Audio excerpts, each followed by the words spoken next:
আমার ছেলের পেছনে ঘোরা বন্ধ করো, নয়তো হাত পা ভেঙে ঘরে বসিয়ে দেবো। মেঘা, কি হয়েছে মা? এদিকে আয়। তোর কি কোনো ছেলের সঙ্গে চক্কর আছে? তোমার দিব্যি বলছি মা, আমার কোনো ছেলের সাথে কোনো চক্কর নেই। আমি তো সব ছেলেদের আমার দাদা মনে করি। তাহলে তোর নামে চিঠিটা এলো কি করে? এই নে ধর, চিঠিটা পড়। আমার ছেলের পেছনে ঘুরঘুর করা বন্ধ করো, নইলে হাত পা ভেঙে ঘরে বসিয়ে দেবো।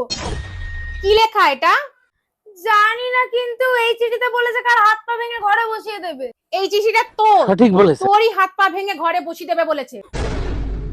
তুই তোর কথা না ভাবিস, আমাদের কথা ভাব।